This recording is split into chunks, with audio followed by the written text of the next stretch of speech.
You are welcome to AD 304, Statistics and Field Experimentation, Study Section 10, Central Limit Theory, Confidence Interval, and Hypothesis Testing. Introduction. Central limit theorem describes what happens to the mean, standard deviation, and the shape of the mean distribution as the sample size of each of the samples from which the means are calculated becomes larger and larger. This video clip will introduce you to what happens when the sample size of any given data collected gets closer to the population size. Learning outcomes. At the end of this study session, you should be able to explain the central limit theory. You should be able to discuss the statistical estimation and confidence interval. You should be able to explain the statistical hypothesis. Central limit theorem. The central limit theorem states that if we take the samples of size n from any arbitrary population and we calculate the mean, the sampling distribution of mean, that is S bar, will approach the normal distribution just as the sample size of n increases. Now the theorem is very important and it is central to the probability theory, and the mathematical proof is very elaborate.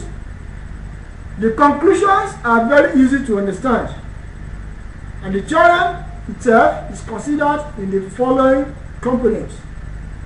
The mean of the distribution coincides with the population mean because all the sample means have been reflected in the sample or the estimate. And the standard deviation of the mean distribution itself is equal to sigma over S. This formula indicates three things.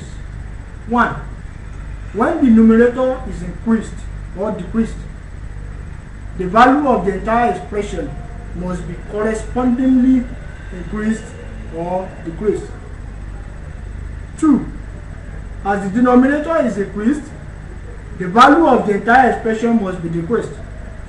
This tells us that with a sufficiently large sample, the standard deviation of the mean distribution will be small. Thirdly, as the sample size n is increased, the mean distribution tends to have the normal shape regardless of the shape of the population distribution. This implies that many problems can be dealt with by taking samples that are large enough in size and using normal curve to predict the distribution of the sample.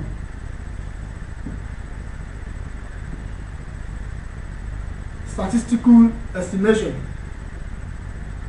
This involves the determination of the value of a known parameter on the basis of a simple statistics.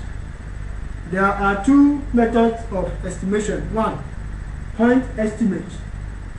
This is an estimate of a particular parameter given by a single number of the parameter.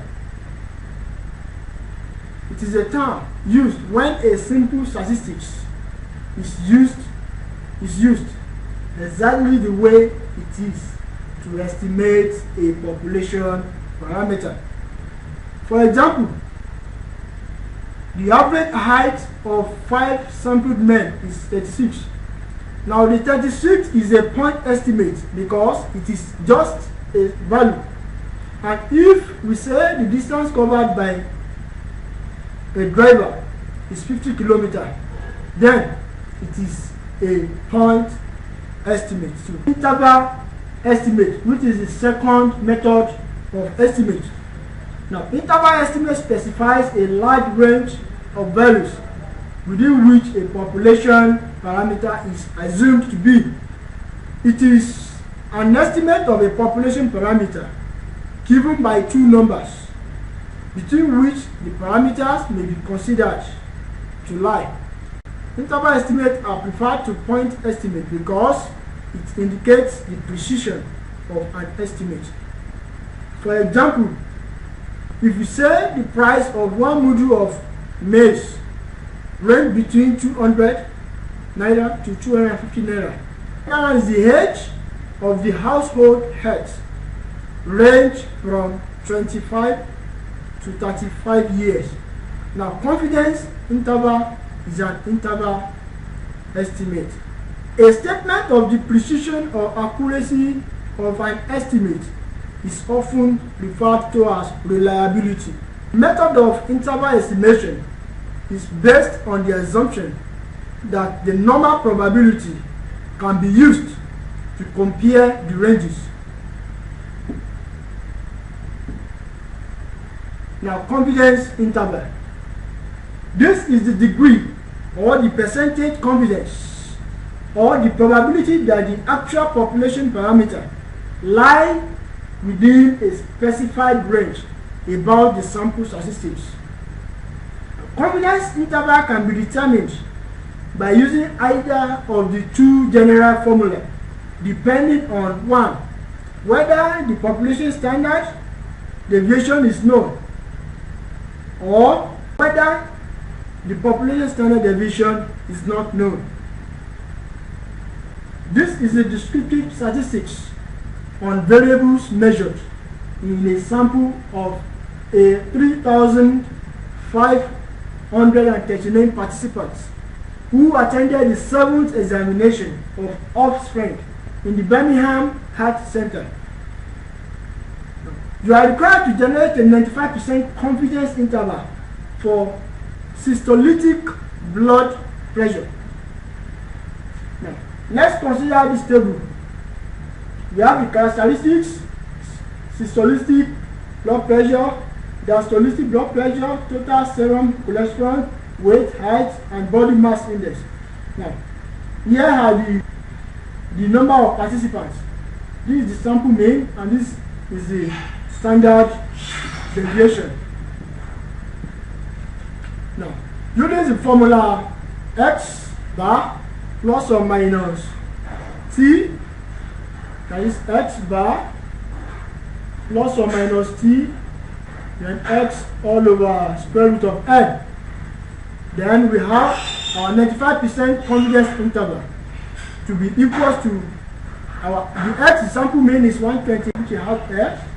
Then, now, using the t-test table to check for the 95% confidence interval, it is 1.96, and hence the standard deviation is 10.0, and the total number of participants is this.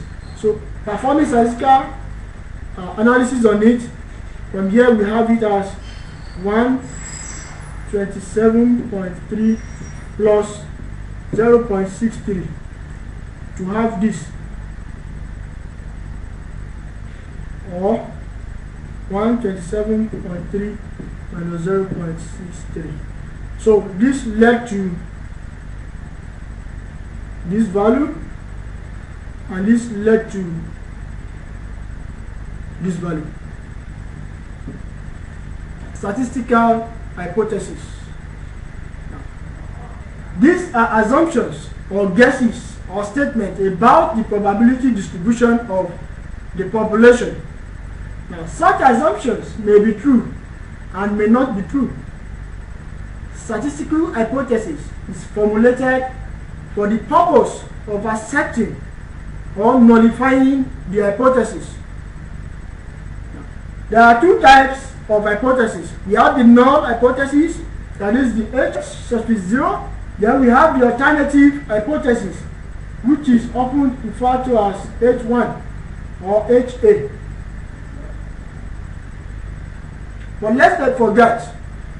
Now, let me give you an instance where hypothesis could be made.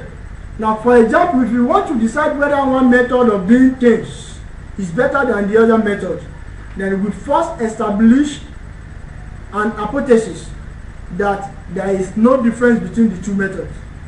Now, this type of hypothesis is called the null hypothesis. Now, if you now present or make another hypothesis that is a direct opposite of the null hypothesis, then it is referred to as alternative hypothesis. Now, the type 1 and type 2 errors.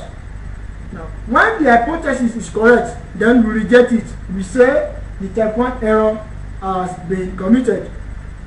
On the other hand, if we accept the null hypothesis when it is to be rejected, then type 2 error has been committed.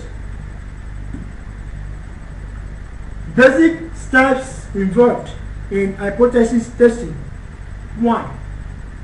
You formulate the null and the alternative hypothesis. 2. You specify the level of significance to be used. 3. You select the test of statistics. 4. You establish the critical value of the test statistics. 5. You determine the actual value of the test statistics. 6. You make decision. 7. You take appropriate managerial action or expert opinion based on the hypothesis tested.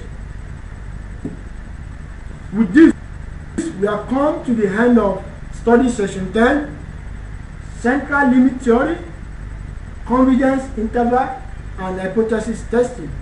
By now, you should be able to explain the central limit theory. You should be able to discuss the statistical estimation and confidence interval. And also, you should be able to explain the statistical hypothesis. You are advised to go over the video clip once again to have a better understanding of all that have been explained herein. Thanks for listening.